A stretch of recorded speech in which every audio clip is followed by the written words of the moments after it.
Thank you. Thank you very much, Robert. Welcome, Jaron, to London. We are really here, which is an important thing to say at the outset. Jaron really is the father of virtual reality, and reading his new book, The Dawn of the New Everything, it's been a very interesting journey for me, a bit of a VR virgin, if we're honest, and Jaron was slightly upset by that notion in the green room before today's event. I'm a very tolerant sort. Very tolerant.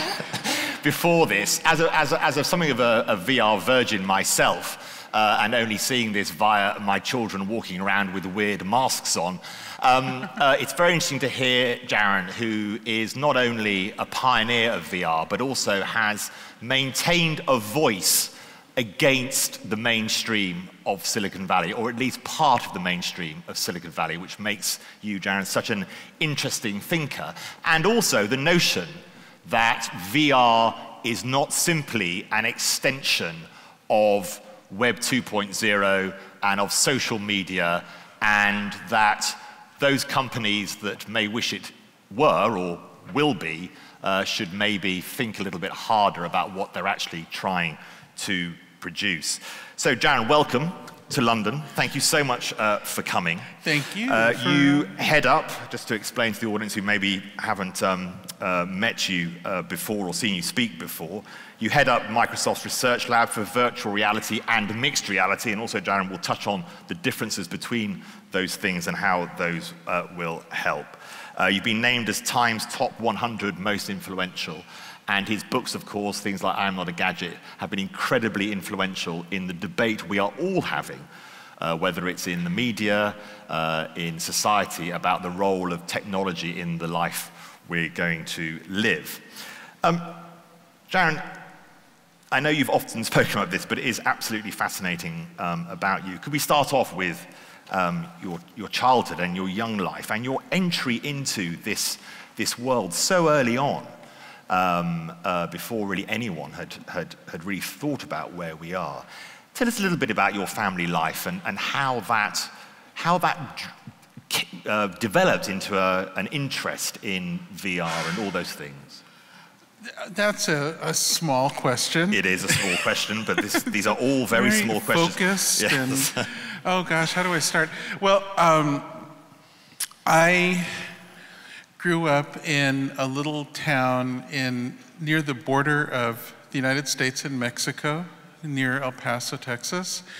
My parents were both European Jews. My mother was a survivor of a concentration camp, and my father had lost most of his family in pogroms in Ukraine. And I think they just wanted to get as far away from the scary world as possible.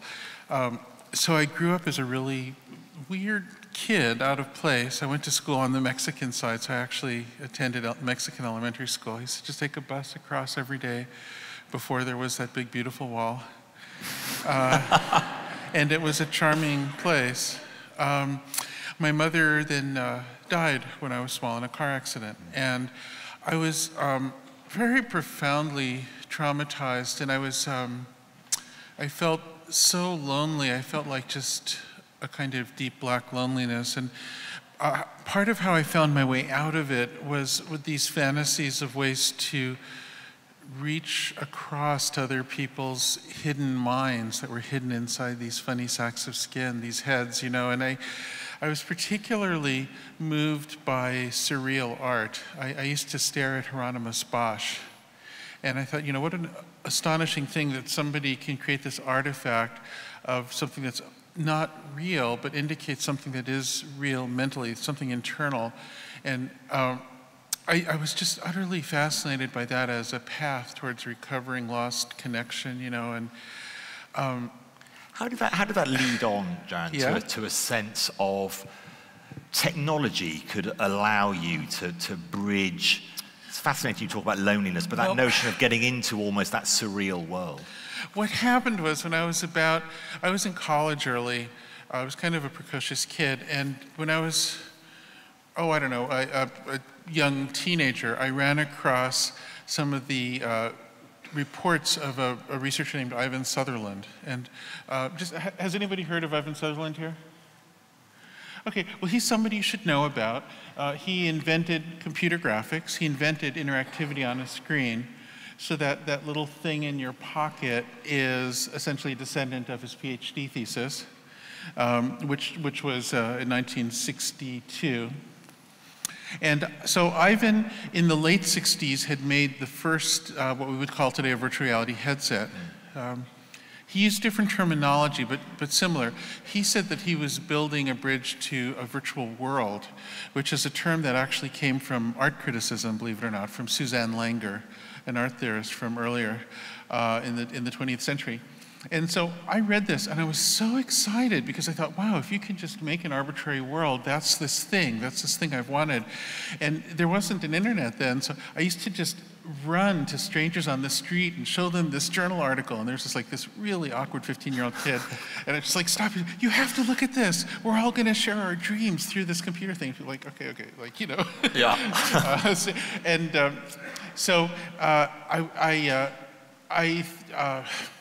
Just a little while later, it's actually only a few years later, in my early 20s, I actually started the first, what I called virtual reality company, and I thought virtual reality would be the term that made it social, like consensus reality, and if it was social, then people would see each other, they could turn into fantastic birds and other creatures, and then they would have this shared experience that might be a new frontier of connection. So that's what it was for me. But of course, we had to pretend it actually was this industrial operation, which it also was. But that was always the core for me. Tell me those early days. So you say I started in this, but of course, it wasn't like Silicon Valley looks like it does now. What was Silicon Valley like in those early years? And when you say you started, how? I mean, this is, as you say, an era when we were still grappling with the notion of the first internet and just simply being able to look at information. That leap into virtual reality was still a long way off. Yeah, well, when I showed up in Silicon Valley, which was right at the start of the 80s, it was already there. It was already called Silicon Valley. Apple and Microsoft were both 2 or 3 years old. Yeah. They were known. There was already a sense of excitement, a sense of the future, and I fell in with what we called the hacker crowd, the kids who were good with computers, who were creating this new society. And I have to say the feeling was very different back then. There was a kind of a sweetness to it that I think is lacking now. And in fact, there was a disdain for money. People who were seeking money were held in contempt. I mean, I remember one of my first conversations. I had run into Steve Jobs and some people who worked for him, and then I was talking to a bunch of hackers, and they're saying, Jobs, you know, he tried to work at Atari on this chip, he didn't get anywhere, so he decided to do this stupid money stuff instead. And to them, it was this incredible fall from grace. Being a successful entrepreneur was like this lesser thing that somebody who couldn't hack would do just to be close to the real stuff, the real hacking, you know? And so it's a very different, it was a different culture. It was very hippie-ish, which I guess I still retain. It was very experimental, it was very optimistic, it was very silly, it was very young. Yeah. I mean, I remember, the way I ended up starting a company was not with any vision of, I'm going to be an entrepreneur. It was more, oh God, I'm afraid you'll get the wrong impression if I tell you these stories, because you have to get a balanced impression from reading the whole book. But there was one all-night, 24-hour sort of horrible greasy spoon eatery where we'd all gather, and it had electrical outlets. And so you know how today you go and you work in a place with your laptop. Well, in those days the computers were huge. They were like, if you look at some of these speakers on this array here, the computer monitors were as big as 2 of those together, and we'd actually haul these giant things in and then take over a whole table just to set up one computer and then work through the night. And so there was this, the guy who ran this place would be behind his counter with this spear trying to spear the rats. And he would shriek like an idiot, ah! And we started rooting for the rats, and they got names. They were never caught. And so what happened is we were talking about all this virtual reality stuff, and I was already building, I had made a successful video game, so I had royalties from my video game. So all the money went into building virtual reality prototypes, but without any business or anything. It was just this garage project. And so one day one of my friends said, you know, if any of us put half the effort that this guy puts into spearing the rats, we could like build these companies. Like, why are we just sitting here? And so it was actually this rat spearing thing that inspired us But of course, I think these days, the spearing of the rats is trapping you all in behavior modification loops through social media. So in a sense, the metaphor persists. We're going to get there. When did you get a sense, Jaron, that was changing, that actually it was the money men or the money makers or the people who could work out the business model for the work you were doing? When did that mood, that notion of Silicon Valley start changing? You know, I think sometime around when Google started up, because up until that time, we'd never had this feeling of, it was always kind of a generous thing. We're going to give you these great tools. We're going to give you these things that you can use. And then Google, so Google was saying, no, we're going to keep your data, and we're going to organize society. We know how to improve and optimize the world. Now, I should say, I'm not speaking ill of Google on a personal level. My friends and I sold them a company. Part of me is there. They're my friends. I actually really like Google, but there was a very strange thing that happened around the time that Google started, which is there was this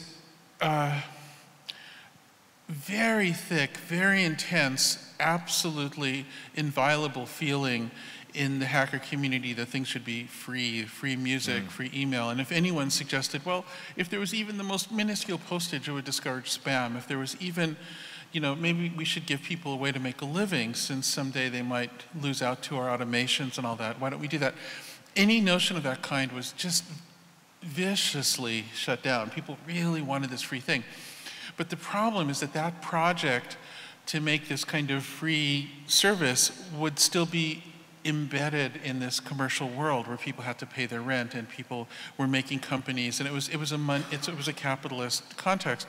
So by default, the business plans that are left, if you make everything free, are pretty indirect and strange. And so you can say advertising, but then here's the thing. Google started out placing ads, but if you're constantly measuring somebody and then changing the feedback they get, you cross this threshold where you're no longer doing advertising, and now you're in the world of behaviorist manipulation. You're doing direct behavior modification incrementally, and to call that advertising completely misses the point. But the problem is that companies like Google were given no choice. That was the option available to them. So I think what happened because of the funding they were offered and the returns they needed to make, and then, in fact, did you not, though, Jan, did you not need to build businesses that were profitable? If you're going to build a business, it has to be profitable. Yeah. I mean, that's the deal. Why else would you do it? I mean, so the thing is, we were saying, yes, build profitable businesses, but no, don't sell anything. It all has to be free. So what you get then is behaviorist manipulation. I mean, we meaning the idealistic kind of lefty, hippie class of people, gave them little choice. So I want that to be clear. This was not like some evil scheme where they came like, we're going to take over the world and manipulate everybody. It was actually more a very well-intentioned, kind of sweet ideology that just backfired terribly. That's my view of it. And you were very critical then, as we moved onto the whole notion, which is connected to this argument that you've just made about Web 2.0 and the notion of sharing data and this idea that this was somehow connecting the world and was a super good thing, and social media. You've talked about digital Maoism. What was it you meant by that? And you've touched a couple of times already on this idea that they are modifying our behavior and that they are sort of manipulating what people think they want. So I started writing cautionary essays around '92. The timeline is I built the first virtual reality company in the '80s, and then I left it in 1992. And that's where this memoir cuts off. And then shortly after that, I started writing cautionary essays. And if I may say so, I wish they were bad essays. I wish I was wrong. I wish I had not been prescient, because unfortunately some of these things which seemed rather dark and paranoid have come true almost very closely to what I wrote, and I hate that. I want to be wrong when I'm dark, But the notion that concerned me was, well, first of all, if you have little programs that are giving feedback to people and manipulating them, those programs will, as a matter of course, cluster people into groups that oppose each other. And this is just a natural optimization. This is just a thing that will happen. It doesn't have to be planned. And so then you start organizing people into these opposing groups, and then they become annoyed with each other. They become more and more addicted, more and more involved. But then there's this other thing. So I had a hypothesis called the Pac Switch. And so the notion is that people are similar to, say, coyotes or some other animals that can either function as loners or as members of packs. And when that switch is turned inside us and we feel we're a member of a pack, our whole sense of perception, our ethics, our morality, our personality changes, and it becomes all about the pack. And what we must do is avoid setting that switch. We must remain individuals in order to be decent to each other. When we turn into a mob, and this is what I meant by digital Maoism, what was interesting to me about some experiments on the left as well as on the right is there were occasions when people started with good intentions, but they ended up with this horrible violence and these atrocities. And I suspect what's happening is they underappreciated this switch that's inside all of us. So the question I asked is, if we start manipulating with these digital loops, why won't we create social catastrophes of people turning on each other, turning tribal? Why won't this destabilize society completely? And this is what I fear is happening And this now. is some of the outcome maybe we are seeing now, do you think? Well, ultimately of what you were writing in the 90s. Yeah, it certainly appears to me to be a description of what's going on in the US now. Yeah. What was it is it the business model? Is it the advertising model? Is it the algorithms they use? Are they like betting companies? So they have these heart-stopping moments, so they are addictive. You've talked about the addiction. Yeah. What is it that they are using? A funny thing happened. Last week there was an interview of me published in the New York Times about this addiction thing. And the next day, one of the Facebook founders, Sean Parker, came out and said, yeah, actually, we intentionally did that, which was an open secret. Everybody has known that, but now it's on the record. So if you wish to addict a creature, you give them feedback in exchange for the actions you wish them to perform, but slightly inconsistent feedback so that it's not too mechanical, so they have to keep on grasping at how to get there to make the feedback more and more consistent. So if you have a rat in a behaviorist experiment and the rat is supposed to hit a button to get a treat, sometimes it works, sometimes it doesn't, sometimes it's a little delayed, and you have to vary it a little bit to get the rat super obsessed with how to really get this thing going. And people find it hard to resist that. And so if you set up a feedback loop with that quality, you addict people. And this is something casinos know all about. This is something con men know all about. We formalized it into code, or well, Facebook did, and some of the other social media companies.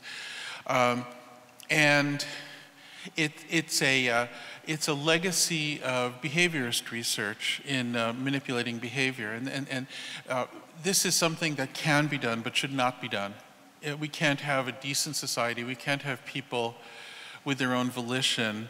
We can't have a society that progresses. We can't have a society based on empathy or kindness if people are constantly being manipulated from some central source, no matter what type of source that is. Did you think it was a cynical act?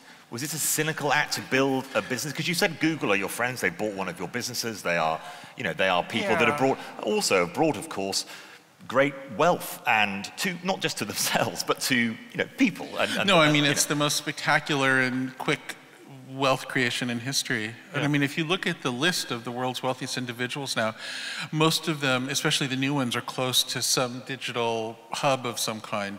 That's where the wealth is now. I can't speak to whether it was cynical because I was not there. Right. I suspect it was more sort of like kids goofing around and being sort of bad boys and not taking it too seriously, and then it just kind of took off and spiraled. And they saw stuff that worked. Yeah. I mean, I think what happens is if you have a spectacular level of success, especially when you're young, you take it as some kind of message from the universe, and maybe you lose your standards a little bit. I'm not sure, though. I wasn't there, so that one I don't really know about. I can't speak to it. And what about some solutions to that, and what we could now do as users of these sites? What is it that needs to happen to break this relationship? Well, I mean, I think there's a few things that everyone is obligated to do, and it's work, honestly. It's not like, it's not super easy. Okay, I should make clear, I'm speaking only for myself. You mentioned that I have a connection with Microsoft. When I'm out doing my books, I have a very strict boundary, and I say things that are definitely not Microsoft approved. Microsoft owns a social network called LinkedIn, and yet I'm about to tell you, delete all your social media accounts. Just stop. Don't do it. It's stupid. Stop doing it. You think that you're just having fun watching your favorite whatever football team or keeping up with relatives. You're being watched, you're being manipulated. Just stop doing it. Get off it. Figure out some other way to do those things. You're smart. But you don't have to do it. But is there a way? Is there a way, though? Is it right when... I've never been on one. I seem to be able to sell books. I mean, I think this whole notion that if you don't do it, you'll be left out in the cold and you'll die, it's wrong. I think all you have to do is simply stop and life is fine. Do you think that with... But surely these social media companies, or Facebook, or other technology companies, have also brought great advantages to the world, surely, and maybe from the West and maybe our slightly comfortable audience here, maybe we can delete it. But if you're a campaigner in Syria, and Facebook can actually link you to the world, that's a very good thing. Well, see, what happens is there's a pattern to how this works, and this is actually, in a way, we're getting into what I'm writing about in a follow-on book that isn't announced. This isn't really in the present book, but the pattern is that initially, people who are trying to do good works, and there are spectacular good works that occur over social media. And I could talk about the Me Too movement right now, which I think is doing a lot of good, but that one hasn't played out yet. So let me talk about Black Lives Matter from an earlier time. Okay, so with Black Lives Matter, you had a social media campaign that really did raise awareness about a horrible phenomenon in the US where unarmed young black men typically, or other people of color, would end up dead after what seemed like a routine traffic stop, and it just kept on happening and happening in various variations. And so initially there was this extraordinary success of the social media aspect of Black Lives Matter. People got together, they organized. But the thing is, while they were doing that, and I'm not in any sense questioning the validity of it, and in fact I'll even go further and I'll say, in the US, Black Twitter as a social phenomenon itself, as a sort of form of literature, is spectacular and beautiful and an amazing thing. All of that is true. The problem is that simultaneously with that, the algorithms are classifying all these people who are participating in it, as well as other people who are reacting, and then gradually it turns those two groups against each other, because if it can use them to annoy each other, it increases engagement, which is its prime directive. So then a little later on, suddenly Black Lives Matter is turned into this thing that's used to annoy and engage this other group. Meanwhile, other groups are used to annoy and engage Black Lives Matter. That all just happens as a matter of course by the functioning of the algorithms, whose job is to maximize engagement. But then, when people come along who are saboteurs, this whole business of sort of bad actors is a really interesting thing. There are all kinds of bad actors. The ones we're talking about now quite a bit are Russian intelligence services that wish to intervene in the US, but there are also sometimes just nasty people, weirdo rich people who want to prove they can change the world.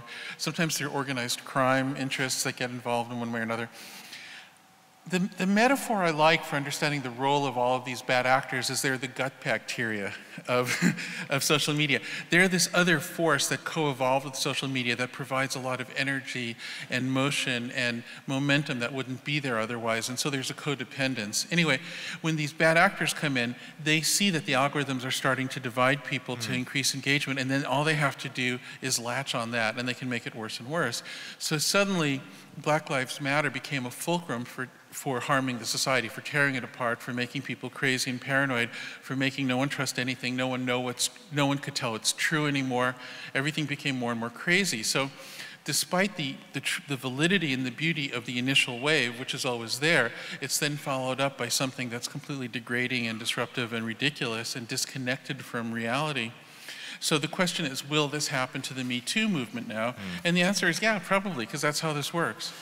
So there's a natural polarization, a deliberate polarization.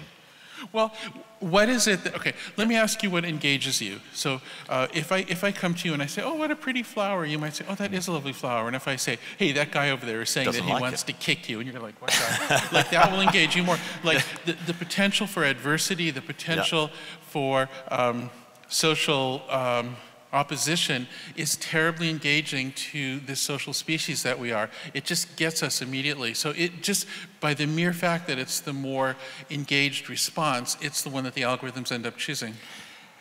So turn off your social media. Let's say that doesn't influence the billions of people on social media immediately. What are the solutions?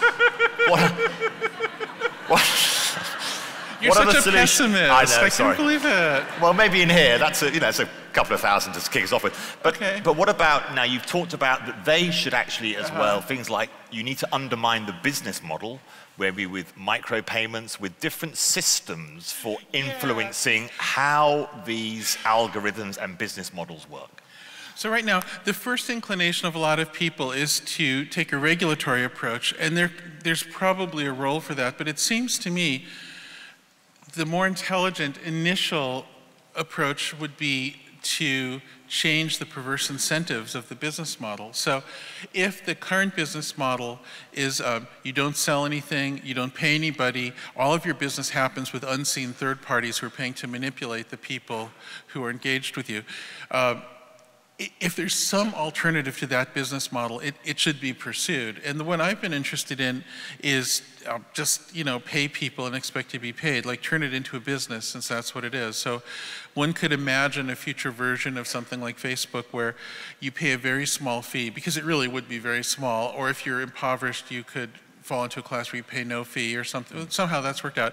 But then you also have a chance to earn money. So if you get a lot of traction, you get followers or friends, whatever the measure is, you can start earning back. I think a fairly substantial number of people would end up with a nice income from that. Not everybody, obviously. It has to be a minority. But the thing is, if every service did that, there'd be this distribution of different clusters of people who could make a living. And I think that could create a society where a lot of people did very well for their authentic contributions. And I think that's a more dignified and balanced and creative and future-looking society than some sort of crazy thing where we say, we pretend you're all useless even though you aren't, and then give you all a basic income so you're wards of the state and then just tell you to shut up, which is the fantasy. And I think it's a horrible vision. And you've talked as well about, in your early career in virtual reality, this sort of hippie notion, this maybe left notion. But then interestingly, you have been very critical of what maybe some slightly more ignorant of the systems that are used, of things like Wikipedia and also open source. How does that fit into this picture that there's this sort of, because Wikipedia was meant to be this really nice thing, It is. Jimmy Wells is a nice guy. He tried his best. He was kind of just, being able to kind of build a system that allow people to share expertise. I have to say that at this late date, when we're seeing the democracies of the world slowly succumb to tribalism and turn into autocracies, as we're seeing that, my old criticisms of the Wikipedia and open source seem quaint, don't they? I mean, but at the time, what I was concerned with Wikipedia was the promotion of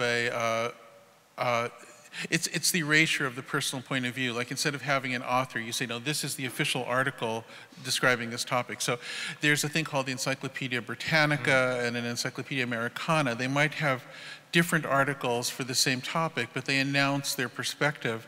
And this notion of a global perspective is a fiction and dangerous in many fields. The Wikipedia also had the effect of shutting down creative communication in some fields where there could be objectivity. For instance, practically the day the Wikipedia took off, a whole bunch of people who were doing really creative presentations of math online suddenly lost traffic, and then we ended up with this very nerdy sort of standard math resource that I think excludes people. So I thought it was a well-intentioned experiment with some good qualities, but also something of a failure. I should say that shortly after my criticisms were published, both of the founders of the Wikipedia endorsed them, so it's not like I was some sort of weird critic off on the side. Is there weirdly, Jaron, a tendency towards monopoly? So Wikipedia to start sucking out other, and Google and Facebook, this tendency to monopoly, which was oddly contradictory to the world you started off in, when there was this notion of let 1,000 ideas flourish and you know, people can pick them.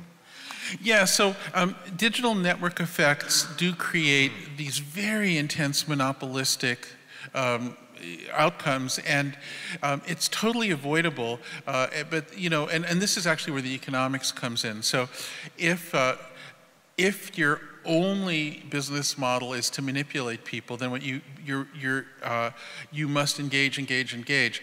If your business model is selling them something, then you might find some niche where you engage only some of them in a very special way that's highly profitable. You don't have to be monopoly anymore. So the sort of strange thing is that if we deny people access to a normal marketplace of goods and services and demand that they function within a behavior modification loop empire, you naturally will create monopolies, because that's the only avenue available to them. You sometimes feel a little bit of a lonely voice. If you look at Amazon, Google, Facebook, and their power and their ability to constantly be telling us what it is we need and then to predict what it is we might need in the future, or do you still feel optimistic? Well, let me be clear about something. This business model that I'm decrying is actually a rather rare one. So if you believe that there's a top 5 big tech companies to be concerned with, only 2 of them engage in this. So Amazon, Apple, and Microsoft do a little bit of it, but they primarily sell goods and services, and they're all somewhat diversified. It's really Google and Facebook primarily, who do this, and the result of that is they've had very little success diversifying, so they're massively addicted themselves to their own addiction engine. So when you have a company that's like 90% making their money from this one thing, it's a little troublesome for them in the long term, I would think. There are other companies that do this, like Twitter, Snap, but I have to say, like, Twitter is wobbly. It's not even a great business plan. I mean, it's really a very localized, I mean, Facebook is a big company with a lot of profit, but it's a very singular thing. There are plenty of reasons to be interested in, like, you could be upset for legitimate reasons with all the other companies, but they're not for this reason. This is, you know, and like there's a little bit of this that happens in the Amazon sales machine, the way it runs its reviews. It's doing a little bit of that to sell stuff, but it's so minor. But it's starting to nudge people, isn't it, towards, it's starting to nudge people towards making different choices. If you like that, you would like this. Yeah, why don't you buy it's nudging them to buy a different model of TV or something. This is not going to tear civilization apart. Right. You know, so as far as this discussion is going, there are, I'm sure, legitimate criticisms of the other ones, but this is really very specific to just a handful of companies. Tell us a little bit about virtual reality and mixed reality and virtual reality, and give us some views about the way this is going to develop, because that is the optimistic message that you have in terms of where VR can kind of challenge it, which I must admit I didn't understand until reading your books and some of your interviews, that you believe that VR can be a solution to some of these, rather than just an exacerbation of some of these issues. I can't believe you've never had occasion to try it. No, I know, that's terrible, and I'm embarrassed, and I'm going to now go off. You're this bigwig at the BBC. The BBC has this big VR effort. We do. You haven't. Yeah. Get with it, man. I'm too boring in doing economic spreadsheets, so I need to, I'll do it. But anyway, Okay. Actually, how many people in here have done VR pretty regularly? Not just once, but pretty regularly. Oh, actually, that's a kind of a small That's number. a small number. You're in Britain Wow. now. We're still horse and carts outside, Danny. Yeah. Well, the thing is, I mean, but the audiences are literate, and so in the U.S., all the hands would be up, and then I would, I don't know, mention E.M. Forster and know what I'm talking about. I mention E.M. Forster, by the way, because in something like 110 years ago, he wrote a novella called The Machine Stops that essentially described the dilemma we're in, the one I just described, with remarkable clarity so long ago. So if you want a prescient warning, go to your own writers. Yes. But anyway. But tell us the optimism about so VR. What makes you feel optimistic? So let me do the optimistic thing. Maybe I'll start with a very simple question. Is there such a thing as making a virtual reality system that's good enough for all time? You make goggles that are so good that they outpace the retina for a number of detectable points. You make very high quality sensors, and I won't go into the details since you haven't even tried it, but basically there are all these components. So some people say if you make all this stuff good enough, then you're done. You have a VR system that will fool people. But see, I think that's wrong, because I think what happens is with each stage of development in VR, people get used to it, and then their powers of perception increase and stay ahead.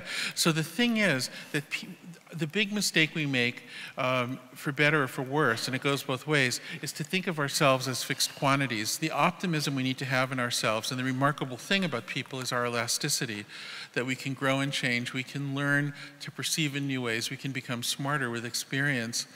So as you start to use the latest VR, you get it, you know? I have an 11-year-old daughter who's done a lot of VR, and she's really not impressed anymore, and I think that's great. You know? Does she stop doing it? No, she still enjoys it, but she's not impressed. You're right. Like, there has to be some really beautiful or good design. The thing itself is really old to her. And I see this a lot with VR use, and I think that's actually a very positive quality. So what I think we have, in order to overcome the illusions of technology, we have to engage in it in such a way that we learn and grow and see through the illusions. Let's say, I'll compare it to magic. Virtual reality is kind of like a silicon version of stage magic, if you like. So one thing to say is that the difference between a charlatan and a magician is that the magician announces the trick. And social media has failed to announce its tricks. They're the charlatans. And, yeah, one of the things I love about virtual reality is that there are these ugly, awkward headsets. They announce the trick. So this big thing on your head is the announcement. It makes it ethical. I really worry about it becoming some little thing where you might not realize it's there. I think that might be unethical. So Google Glasses is not... Yeah, well, it was started by my friend who I sold the company with. Yeah, Google Glass. Yeah, I don't like the Google Glass design. No. I think trying to make it disappear is ridiculous. It also doesn't work, because like the more you're trying to hide it, the more it stands out like a pimple or something. It's like, oh yeah, you're trying to hide that thing, but there's this thing on your face. It's ridiculous. Like, just wear the big awkward thing, look ugly, it's okay. And then, but so the trick should be announced. But the other thing is, if you know how a trick works, you can still enjoy a magician, right? Because there's an art to it. It's not so much that knowing the trick is everything. It's the presentation, and VR should be the same way. Like, people have to become educated, and also there could be something very similar to social media that doesn't have the perverse manipulation incentive at the core of it, that could achieve all the good social media does without this horrible backlash that always comes afterwards. This is all very doable, but it can't be done from a central planning station. You can't say, oh, Silicon Valley, fix this for us. I mean, the way this can work, it's just like with democracy. People have to take responsibility to become literate in a new way if they're going to use the technology at all. So for God's sakes, if you just can't find it in yourselves to delete all your social media accounts, then you must take it upon yourself to really learn how it works, learn how the addiction cycle works, learn how the manipulation works, become more aware of it. If you can't make one of those two choices, you're becoming a drone and you're not fully functioning as a citizen in the new world. And I mean, I have to be very blunt about that. Those are the choices available to you. There are no others. Do you worry, Jaron, though, that... Do you worry that VR itself is also isolating? And can also, because when I see my two children with their headsets on, Wait, wonder, your well, kids have headsets and you've never tried this? Yes. I know this is embarrassing anyway, but Okay. we can take this outside, Jaron, later. All right. But when I see my children, and I wonder why aren't they outside playing with, wooden train sets? I mean, they are 17 and 13, so possibly that's not that interesting. But, I used to play with Lego with my mates, and they're sitting there playing whatever it is with their friends, but their friends aren't there. Can I put out an appeal to your kids? Yes. Will you give your dad a demo already? What is the deal here?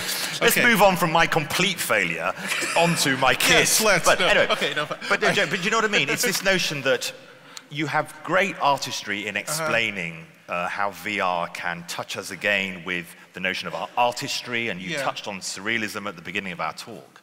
But is not VR itself, and also mixed reality, essentially isolating, because you close the goggles that you can see, close yourself off? So I want to address that. In the book, I describe how I early on had this completely electrifying, luminous realization that this could be this path to shared dreaming that I dreamed of when I was in my early teens, and it kept me going for a few years. And then I had exactly the opposite revelation. So how many of you have heard of Norbert Wiener? Okay, that's pretty good. Yep. So Norbert Wiener is one of the first generation of computer scientists, possibly the first person to write well about computer science, even though from the present perspective, it's a little dense and hard to get into, and his vocabulary and framework are a little difficult. But writing starting in the 40s, he was concerned with exactly the problem we have here of creating control loops with computers that would manipulate people. One of his books is called The Human Use of Human Beings, which foresees this problem. At the end of it, he has this very comforting note that in order for the thing he's describing to actually be problematic, we'd have to have devices with us all the time that we'd interact with frequently that would provide us with some kind of feedback, and they'd all have to attach to some kind of global information system, even without cables, and that was unfeasible. So this is purely a thought experiment. Yeah. And you read this from 1948, and it's terrifying and tragic. So what I realized is that if what we're concerned about is that you could use technology to put somebody inside a Skinner box or inside a behavior modification device, that would involve measuring the person and providing them with feedback. And what, by definition, is the technology that does the most precise measurements of what's going on with a person and provides the most comprehensive feedback? Why? It's exactly virtual reality. So what I realized is that this thing I looked forward to, that I viewed as a kind of almost like an existential solution to my crisis, something of just profound beauty and importance to me, could also be the evilest invention of all time. Like it actually has both identities, and it continues to.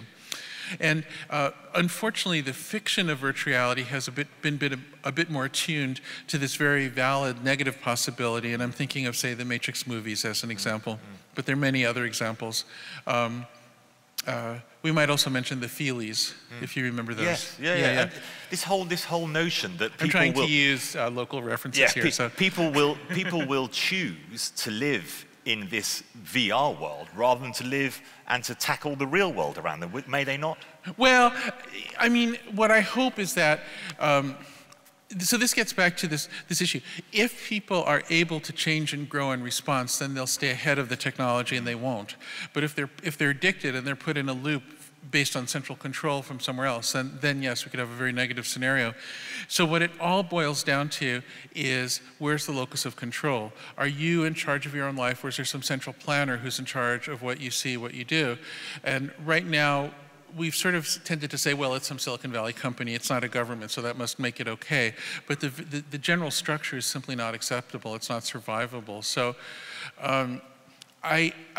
virtual reality can go either way. The way I've been thinking about it lately is, in a way, we're quite lucky that we're facing these issues during a period of kind of really crude digital technology. Because right now, I mean, what you get with social media, or really anything you can get on your phone for the most part, is really pretty crude. It's like messages and pictures and videos. And an occasional little VR thing on your phone that's very minimal because you can't really interact through it. So this is a super low-tech, crude version of digital interaction. And so it's not very intense yet, and it still is bad enough to disrupt the world's democracies. So what we need to figure this out before it gets more intense. And if I may, I'd like to foresee a thought that I bet some people have, which is, if there's so much peril, why don't we turn away from it? Why are we going down this path? And here, there's a very good answer, which is we're compelled to.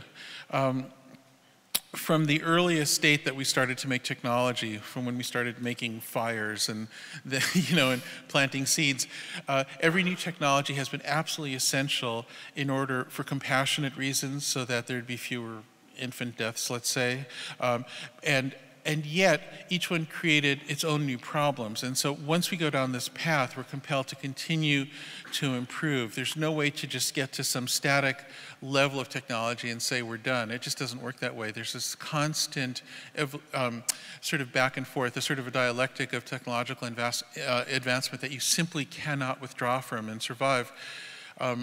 And this business of having better digital communications, better way of visualizing complexity, better ways of interacting is compulsory. It's not an option. So we have to figure out a way. And this is an interesting question. That might not seem so to you, but if anyone wants to argue about it, we can do it in question time. Yeah. So we must go down this path, but we have to get ourselves we have to remove the perverse incentives and try to come up with some structure that's survivable before it gets really intense. Can I just ask you a final question before, well, there's going to be one little interlude, which is going to be an unusual one, but before we get to questions as well, do you think that the Facebooks of this world, the Googles of the world, will get what you would suggest is their social responsibility to actually change? Or is it up to us to enforce that change on them? Mark Zuckerberg, or do you think many people say he's not a bad person? Well, I know some of the other early Facebook people like Sean Parker and Peter Thiel, but I've never met Zuckerberg. But my sense of him from my indirect sense is that he's a perfectly nice person, so I would expect him. The only way for this sort of transition to happen is in concert. Everybody has to work together. So if Facebook just tells everybody, oh, from now on you're going to pay for your subscription, we'll work out some way you get paid, I think a lot of people would say, I think that would be. But if people want it at the same time that Facebook does it, there's a way to nudge the whole world together. I think that's feasible. And if you say, oh no, that's too hard, such a thing's never happened, I just want to remind you that very recently this hall would have been filled with cigarette smoke. Very recently the street outside would have been covered with litter. Very recently the world was different and we all just decided to change it, and we did. This is something people can do. We've done it before, we can do it now. That's an optimistic note to finish on. So before I come to questions, now it's not often I can say this. You're not only an amazing tech thinker and also doer, but also you have been a goatherd at stage in your life. Yes, that is true. Yes, and a midwife. A midwife's assistant. Oh, okay, not quite as good as a midwife, but not bad. Crucial distinction, believe me. And also, you are a great player of ancient instruments. And I believe, if I'm polite enough to you, you might be encouraged to play the Laotian mouth organ before this fabulous audience. Yes, that is correct. And you have indeed been sufficiently polite. You see the way polite. I just segued into that? Yeah. So yeah, there's this instrument I sometimes like. I like to play music when I do public events, and this one is generally a pretty effective one, and I can get it on carry-on, which is important these days. So okay. Yeah, this now, is called. Does someone? I don't know if this is the size of a bus or the size of a small. I haven't played this either, just like VR. I haven't done that, so that's another thing I haven't done. Where does this thing come from? Laos. No, I mean on the stage, not necessarily which country. There it is. Oh, yeah, okay. Yeah. That chair is called Laos.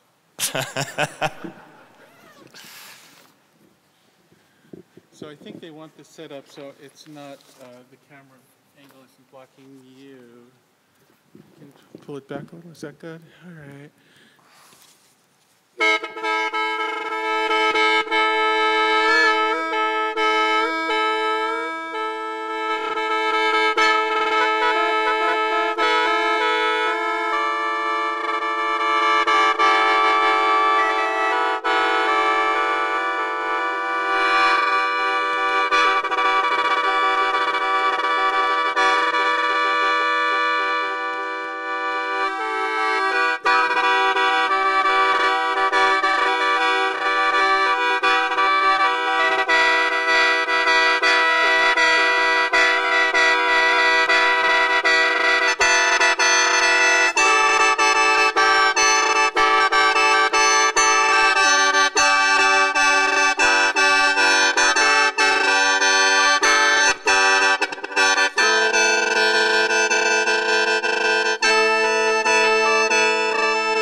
Questions? Gentleman here. We'll start with. Sorry, I'm shouting a bit there. I got a bit overexcited with the old mouth organ. There is a microphone coming down. Can we get some microphones down here? That'd be great. Oh, it's number 3. We'll start at this end because we've got someone at number 3. Yeah, let's go there. Yeah, hi, Jaron. I mean, it's really interesting. I suppose my question is, given some of the, I won't say paranoia, I think just some of the practicalities around what you're talking around in terms of social media, how far down the rabbit hole do you think we're going to end up going with the introduction of quantum computing? And how far away do you think that is? Oh, God, a quantum computing question. I feel this might exclude some people in the audience, but does everybody know what we're talking about? So there's a kind of computer that was formalized by Turing. Once again, local reference. Very good. That abstraction describes every computer you've used, your phone and everything else. But there's this other sort of a computer that could exist that uses the principles of quantum effects. And the way this works, let's say you have a bunch of particles and each of them might be one way or another way. They have different properties like spin and stuff. There's only a probability that some combination of those properties will be true, provided they're connected together in a certain, the particles are connected in a certain way.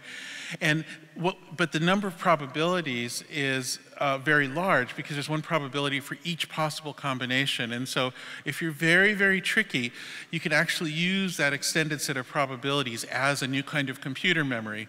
But you have to be very tricky indeed. But hypothetically, we might be able to build these things so that we can perform much more elaborate computations because there's all this extra memory from this range of probabilities. It's a very strange idea. There are a lot of different ideas about how to do it. Google's doing this one where they put a bunch of quantum bits together and they all kind of find their way to a balance together, which is called oh, never mind, I won't go into that. And we're doing this other one where we get them to tie, at Microsoft, we're doing this one where we get them to tie little knots together. So it's logically, anyway, there are all these different ways to do it. It might be able to do crazy stuff like solve problems that are currently inaccessible, break codes that are, all kinds of stuff. Wait a few years to see if this thing is really working. I mean, it's kind of exciting right now. A lot of the basics are starting to work. Does it have anything to do with virtual reality? Yeah, sure. I mean, I'm sure we can make really interesting virtual worlds with it. I'm sure we can make all kinds of fantastic things. It's just a bit early. What I found with technology is that there's some visions you can have far in advance, and then there's other ways that the particulars present themselves as you get closer. And I think with quantum stuff, we've all been talking about it for decades. There's all these fantastic predictions. We're getting so close to getting some sense of the particulars that I think we should just shut up now and find out what it's actually like to the degree we can get it to work. We're very close to having some answers. But it basically just boosts computer power hugely if it could be made to work. I mean, I interviewed Satya Nadella here, and he said that quantum computing was one of the big things that Microsoft would be pushing on because it could end that kind of Moore's law rule that we've been living with for so long and actually change substantially the power of computing in terms of creating. It might, but it'll be very quirky. It won't make every kind of computation faster. It'll be very quirky, particular ones. And so it'll have a very particular quality, or right. I think that's the most likely outcome. Yeah. Okay. Question, Dada? Hi. So, assuming that our staggering level of incompetence continues and that we're not able to correct the systems currently in play, what does the decline look like, and what is the safest sort of route for an individual to take to try and navigate it? Yeah, that's a rather dark question.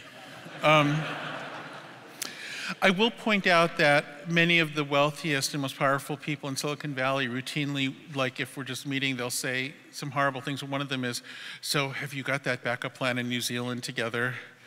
And I'm like, no, we can't go to New Zealand. Like, our responsibility is to stay here and make this work. Like, New Zealand is a fine place, but that we can't treat it as some kind of escape hatch.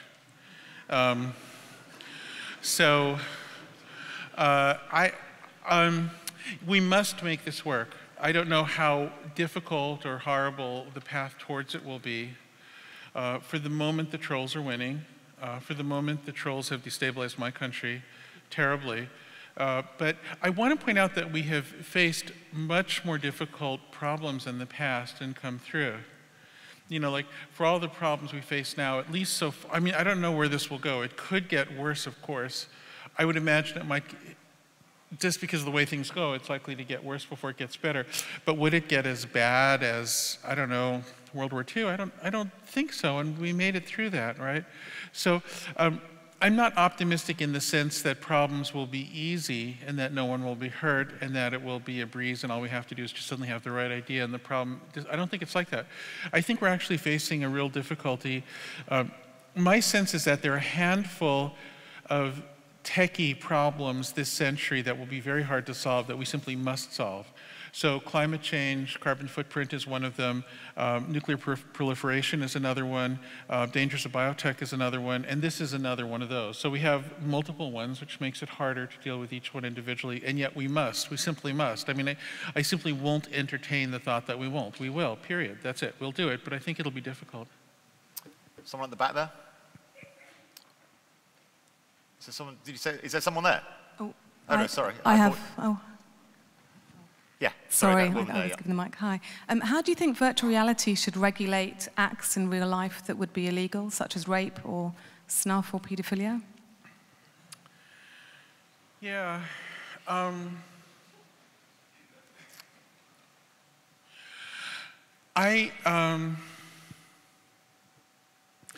This is a really tricky one.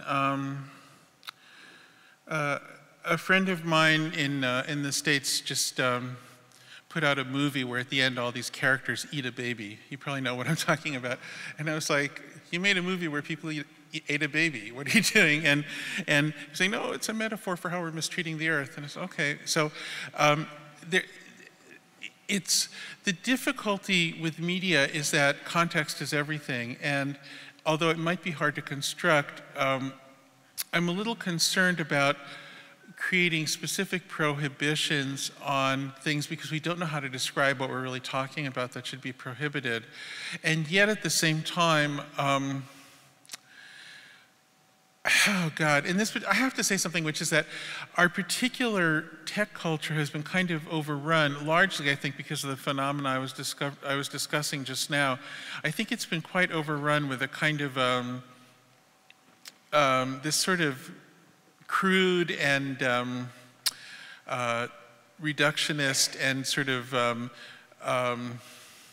insecure version of masculinity that I really reject, that we see in things like the, well, Gamergate, if you know what that is, and I think it's turned into the alt-right. And I think what it is it's what happens to masculinity when it's being manipulated by a behavioral modification loop. You become like really nervous and kind of paranoid and kind of like jittery. And it's also known sometimes as the snowflake persona, and there's I think we see it in our president in America. We see it in college students and kids sometimes. It's the personality outcome. But anyway, since that's become so powerful, I am very strongly tempted to reject my impulse to not try to regulate and say, no, actually right now, maybe just in this circumstance we should, because playing with this stuff is too dangerous. And I have to tell you, you've asked a hard question that I struggle with every day. I think it is a really tricky one. I've seen some things in virtuality that I don't think should have been there. One of them was sprung on my daughter once in a way that was truly offensive and damaging and just on some service that somebody had done in a sort of a sadistic way, and I feel very upset about it. So yeah, this is a really tricky thing. I do believe quite strongly that the first duty is to fix the incentives rather than regulate. So if you ask, why are there all these horrible, like, terrorism videos and whatnot on YouTube, why is there all the fake news, which I prefer to call shitposting, which is the term of art used by the people who pay for it? Can I say that here? You're allowed to say that, yeah. Yeah, okay, so, sorry. But it is actually the term of art, that's what it's called. And the thing is, it's because the underlying incentive structure is for so-called engagement, and evil engages, you know? It just does. If you're scared, if you're offended, if you're worried about your kids, if you're worried about your partner, these things really engage you, so therefore they're selected for. So I do believe that if the incentive was changed, that would at least be a first line of defense to reduce the occurrences of these things. I am not a researcher in this particular field, but I have friends who've studied this question of whether violent video games or pornography, etc., tend to have what effect they have on behavior subsequently. And what's really interesting is that it's not a simple answer. With people who seem to have certain pre-existing situations, it can lead to worse and worse behavior. And we've, unfortunately, since we also have a gun culture in the US, we've seen horrible, horrible outcomes from that. In other cases, it seems to be just a sort of a strange aesthetic thing for a person that doesn't really correspond to behavioral changes. Just like people who like horror movies, or you know, and so anyway, you've asked a very difficult question. Can I ask a bit? That yeah. question obviously came from quite a lot. What's your thought on how the technology, the social media technology world deals with some of those issues? Not very well, but I've only used VR a couple of times. So, but my hunch is, and the research I've seen in relation to, I don't think it was the NSPCC, but other related companies that look at paedophilia, or entities that look at paedophilia, have shown it isn't a way for paedophiles to let out what they need to let out. It encourages it by normalizing it. So I suspect that tech culture and governments will respond too late to this, and that it will be a problem, yeah. Because it is, as you say, a very difficult thing to regulate. Yeah, this is this is a big issue. I mean, I thank you for raising it. I wish I had this issue, because there is this issue of masculinity in Silicon Valley. Yeah. And that the place is run, or large parts of Silicon Valley are run by a certain type of masculine character, bullying, misogynistic sometimes, and it has led to a development of certain types of content.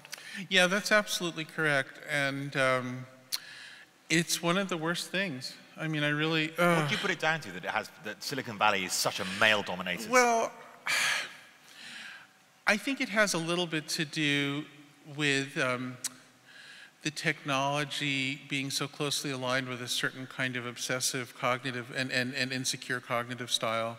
I hate to say it this way because I don't want it to reflect poorly on people on the spectrum, but it does have like a little toe in the spectrum, and there's a kind of a oversimplification of the world. Yikes. It's hard stuff. Yeah. Number 4 there. Hi. Come down here. Hello. Yeah, sorry. Hi. Yeah. I just wanted to kind of follow up from that question, because I feel like really what it's tapping into is this bigger idea of, I guess, censorship and technology and the responsibility that tech brands really have. Because I was reading an article the other day which is talking about how Twitter's regulations had gone from protecting free speech to protecting users from emotional harm, and that transition. And I wonder where you see that going next, and how you think tech brands can, because, you know, emotional safety of users is a really important thing. So how do you, what's next for Silicon Valley? How can they protect their users while at the same time protecting free speech? So, I think the answer looks approximately like this. I I don't like the feeling that we keep on going to a very small number of big tech companies on the west coast of the United States and saying, oh, great tech companies, protect us from this and that. Like, you need to protect us from the bullies, you need to protect us from the pedophiles, you need to protect us from the terrorists, you need to protect us from the Russian manipulators, you need to protect us from the fake news people. Because at a certain point, we're asking them to run our culture. And I think there is a better way. And I'm sorry to sound like a broken record on this, but if instead of having free services controlled by these central authorities, whether they be, that are companies like Facebook or Twitter, if instead there was a monetized system, then there would be a role for intermediaries to survive within that system. So instead of just going to the big wide world of the whole internet, you would have a multitude of intermediaries, some of whom would become trusted. And so the metaphor I'd make to this is that right now, somebody can print a horrid flyer saying horrible things and throw it on the street or paste it up, but it won't get much distribution because most people, read legitimate newspapers on paper, even though paper can be used to distribute all the most awful things. And so what's happened is there's been a niche for people, newspapers, magazines, whatever, to generate reputations, to become trusted, and to become curators, right? Instead of one central authority like the government being asked to do that, which I think is a horrible idea. So if we had a monetized internet, then I think there would be a niche for more of these intermediate curators, a variety of them who'd be able to build reputations instead of one centralized, all-powerful source that we petition and ask to run our culture for us.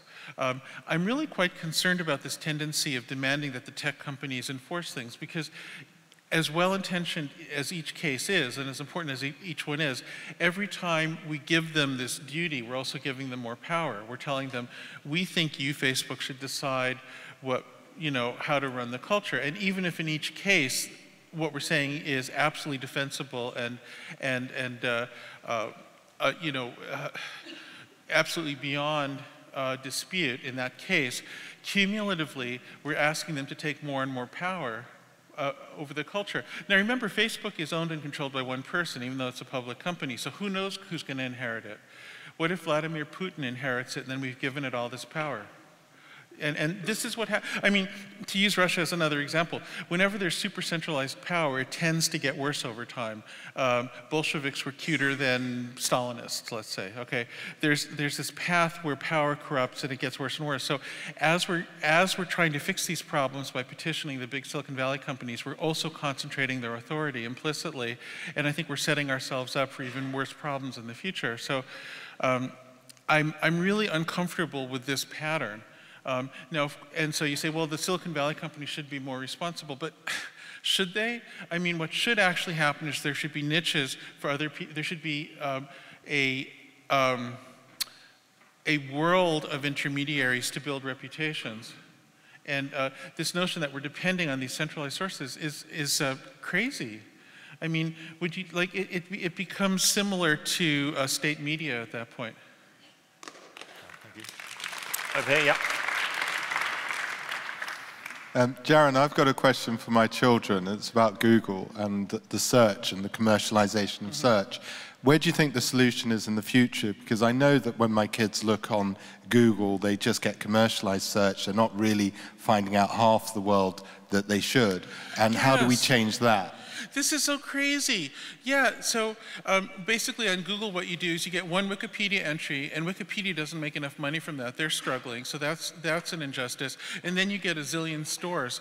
A tenth of a penny per search, would you be willing to pay that? What if you got like a $5 bill at the end of the month? Given the volume that Google makes, a very small billing cycle for their services would completely overwhelm what they call the advertising market. So it'd be better for them, better for their shareholders. And then all you do is you say, I'm paying you, I demand actual results and not a bunch of commercial nonsense. And that seems like just the more intelligent solution. Number two there, yeah. Hi, I wonder what you thought of the similarities and differences with the Chinese tech companies. Oh yeah, that's really interesting. You know, what happened is China was looking at what's happening in Silicon Valley and they were like, yeah, this is great. This is what we want. And so the Chinese tech companies look a lot like Silicon Valley companies. I mean, if you go to visit, I don't know, Tencent or something, these companies feel like Google and Facebook. They are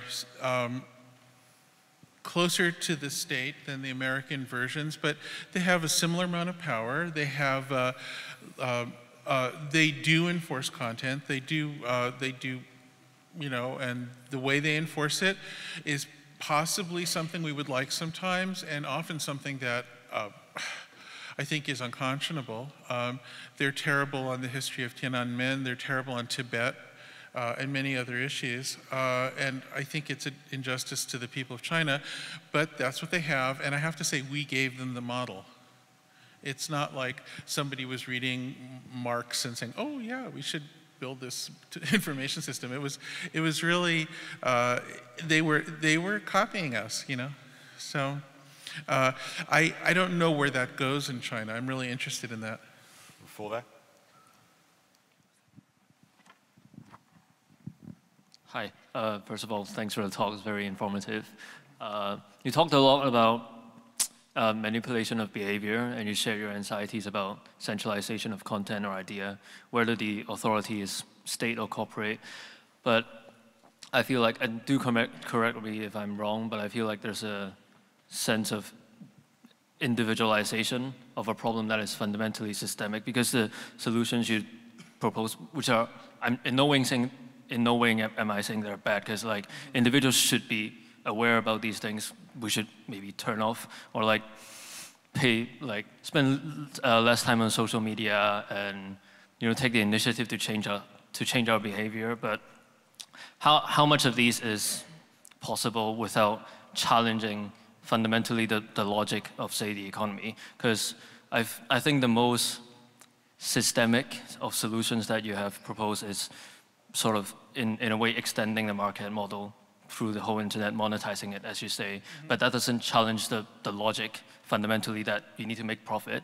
And what, say, Facebook do, the algorithm is designed in a way to, like, for ad revenues or whatever, like, they need these ways to generate profit that sustains their business. And without challenging how businesses work, just broadening it and having more actors, is that strong enough to, like, prevents the wave of monopolization from happening? And is that really a sustainable solution? Well, you know, what happened, I feel that our period now is somewhat similar to the Gilded Ages of the late 19th century and early 20th century that unfortunately preceded world wars, where there was an untenable concentration of monopoly, wealth, and influence. In that case, around things like railroads and natural resources, and so transportation resources. And in our case, it's around information services. And eventually, after these horrible wars, we ended up with a regime that created this comfortable period of improved circumstances for a vast number of people. And it included a regulatory part, which was antitrust and other things. And it included social programs. It included just societal change and widespread education, all kinds of things. Some kind of multivalent program of that kind ought to be able to come to pass beyond this. That's much better. So I don't believe that monetizing the internet by itself would be some sort of panacea that would solve everything. I just think that if you have a monopoly of perverse intentions at the core, no amount of regulation or correction is going to undo that. That's just the first step that you have to take. So I view it as a first step, not a last step. I really believe it actually would be better for everybody. This isn't an attack on the companies. I think we need big tech companies. I actually really like big tech companies, but I think this would make them better. I think this would make them more sustainable, and it would be more positive for everybody involved. Number one. You may have answered this, but we regulate addictive drugs. We regulate addictive services like gambling. Do you think we should regulate addictive algorithms? Yeah, and you know, the good thing in this case is that we can define them more clearly. Basically, if there is a feedback route from measurement of you that affects the so-called customized or whatever feed. And if anybody can pay to influence that, that is precisely the thing to outlaw. So I think we can detect it, and I think it should be outlawed. I mean, we can't do it instantly because we need to give everybody a chance to come up with other ways of doing things. But I think that's where we should end up. I think that's for governments to do. That's for government to do. Well, I think by whatever means, presumably government. It might vary in different parts of the world, but that should be considered an immoral and unethical configuration. That should not exist. Number 2, and then number 4 up there. Hi there. Thank you so much for the presentation. It was fantastic. My first question, I think it's mainly touched on before, but you mentioned how you would have internet services be monetized so that the ad revenue wouldn't be the driving force behind the algorithms that spy on us anymore. But wouldn't the algorithms still remain there? Aren't they a fundamental part of many of these systems? For example, Facebook, suggesting you friends only knows that by looking at the people you're friends with currently and then looking at who they're friends with and so on. How would these algorithms be changed even if the systems have become monetized? They would, I mean, the broad question is that they should cease to exist. I think they're unethical algorithms. But I think something very similar to them could be ethical. I mean, this is the thing, is that you could have a version of all this stuff that's just like 3% different that could be much better. So if there's an algorithm that's, so this thing about finding your friends by algorithm is that it then starts to do little experiments on, so like let's say it's found a close peer community for you, and then it'll observe small differences where one member in that peer community sees something that's in bright green and has a certain kind of reference or something, and then it'll notice that got somebody upset, then it'll start trying it on more of you, and then on similar, so in the very act of doing the suggestion, you're entering into this cycle that then leads to more manipulation later, even though, and I want to emphasize, this might sound like these are dastardly effective algorithms. They're actually terrible. The truth is that this is all really crude and crappy and barely works. It only works to the tiniest degree. It's like, but it's like compound interest. Like if it can have the slightest effect, like it's a 0.1% difference, but then it kind of accumulates over time. It gradually starts to change society. So we're not talking about some dastardly perfect mind control. We're talking about a really clunky gradual system that's often absurd and ridiculous, but it works just barely enough to start to have an impact. Right at the back there. Yep. Not sure if this is exactly related, but what do you think will be the effect, if any, of blockchain technology? If it gets widely adopted. All right. Does everybody know what blockchain is? Really? So you haven't heard of Norbert Wiener, you haven't heard of Ivan Sutherland. No, we're not bad on Wiener. They don't know about quantum computing, but they know about blockchain? Oh my God, it's so strange. So for those of you who don't know, it's a scheme whereby you use encryption to keep track of a series of transactions in a way that no one person can falsify anything. So it becomes like this public but still non-centralized and yet sort of reliable way of keeping track of transactions. And so it's used at the basis of these new cryptocurrencies like famously Bitcoin. So I want to address blockchain and cryptocurrencies separately. Blockchain, or more broadly, using cryptography techniques as a way of sort of enforcing laws or principles without a central authority, is potentially useful, and there might be great use cases for it. If the method by which blockchain works is deliberately inefficient. It spends a lot of computation to do things, which is why it's hard to violate. But given that we're facing a carbon footprint problem, doing that level of increased computation on a global scale would be unacceptable. So if we're going to do it, we'd have to find some sustainable way to do it. And I've often imagined blockchain servers on the moon or something like that. In all seriousness, we just have to do it in a way that doesn't screw up the climate further. So that's blockchain. Blockchain is simply a technique that has certain advantages and certain problems, certain applications. But it's well known now because it's the thing that ties together the various cryptocurrencies, and people want to be able to talk about them without being necessarily focused on just one of them, like Bitcoin or Ethereum or something. And the problem with it, this is actually a bit of a mystery to me. Every cryptocurrency that's been started, to my knowledge, and there might be some I don't know about because it's been exploding lately, so I might not have a comprehensive view, but they're all Ponzi schemes, they're all scams.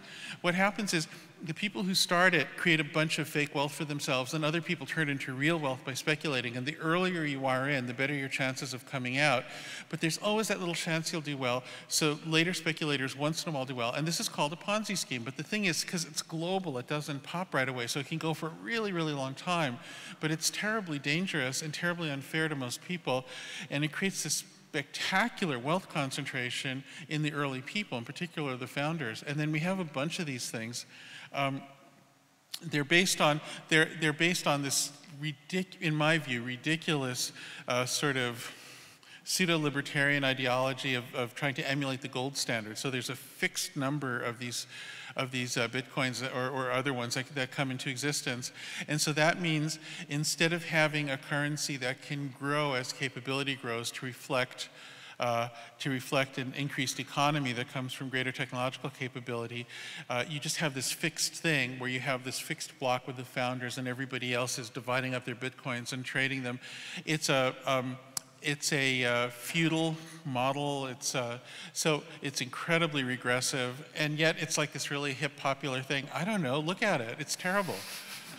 Okay, we're just a very tight time. We're going to get 2 more questions. Can I get the one up there and the one over there? Just very quick. Hi there. You talked briefly about your sort of childhood and stuff. What I wanted to know was how did you first get into computing, and what was the technology you were first working with? And Jaron, can I just ask one more over here? Yep, one more there, just quickly. Yeah. I wanted to ask you about, take the conversation back to virtual reality as experienced through the goggles and this sort of the magician's trick being announced. How do you see that evolving in the future? Because at present, all virtual reality is kind of authored, it's finite in its duration, you kind of have a sort of short or however long experience of it, and it's sort of limited by people's ability to program, and the perceptual reality kind of varies depending on how sophisticated that is. So where does this go in the future? How does this become your solution?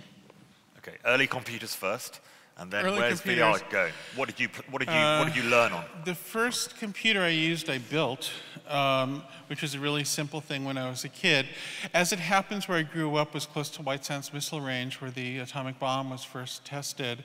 And so there was an incredible early computer science department at the university nearby, which was a really unusual and extraordinary stroke of luck. I describe all this in the book if you want to get it.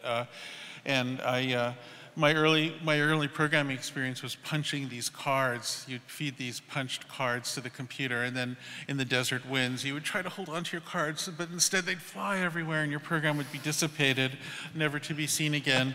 And then the computers were actually pretty slow, so you could fake it and pretend that the computer had run in order to fake your result, and so we'd have to do that. So that was my first experience with computing. And then on the VR thing, yeah, this is, you know, I kind of regret that we didn't do more on VR specifically, but it just seems that all of these other issues are so urgent in our times that they demand immediate discussion. So in terms of VR, everything you said is correct. I can give you a few models though that you might want to look at. Have you seen something called Second Life? So this is an online, this was a big deal before the iPhone. It didn't transfer to the small screen, so it kind of lost its currency. But this was a sort of an online virtual world that thousands of people could be in, and they all designed their own virtual places, and they bought and sold stuff, so it had an economy, as I discussed.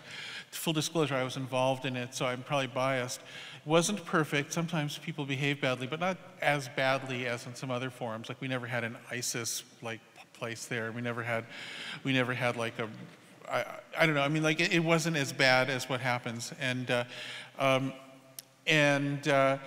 if you look at that sort of a model, I think the crucial thing is to get away from thinking of virtual reality as this thing you download that then is this packaged experience. It's a live thing.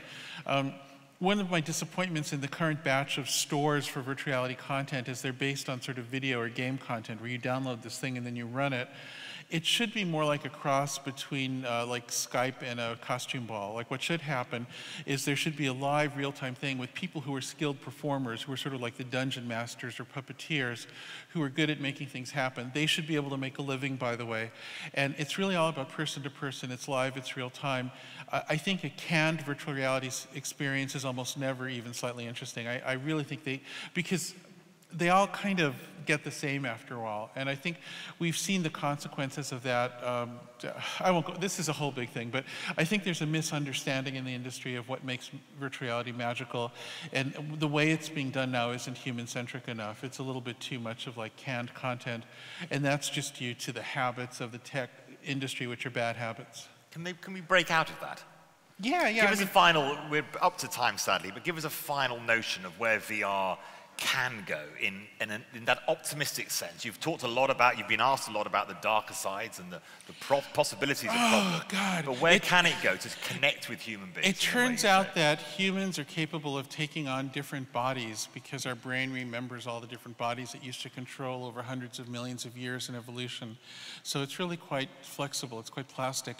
So you could turn into some fantastic alien spider, but more than that, you can turn into some crazy alien spider that's actually two people at once. So you can, I don't know, you could join with a lover, say, and jointly control this alien spider, and then you have to coordinate your bodies to become like one creature for the first time, which is a form of connection that's quite profound and has never been available before. And you get better and better at it. It doesn't get old. It's not like just a little novelty. It's like a thing that just cries out for practice and for achieving virtuosity, and you can do that, and it's really an extraordinary treat, and it's all yours. It's not served at you from some stupid Russian hacker paying some company. So I think this kind of beauty, this kind of profundity is available, and I hope you all get to experience it. You especially. I'm going to do it straight away. Jaron Lanier, thank you very much.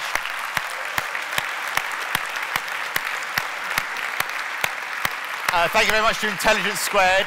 Thank you to you, the audience. Jaron's new book, The Dawn of the New Everything, is available outside. Do go and buy it and be inspired. And the story of the rat stabbing is also in there.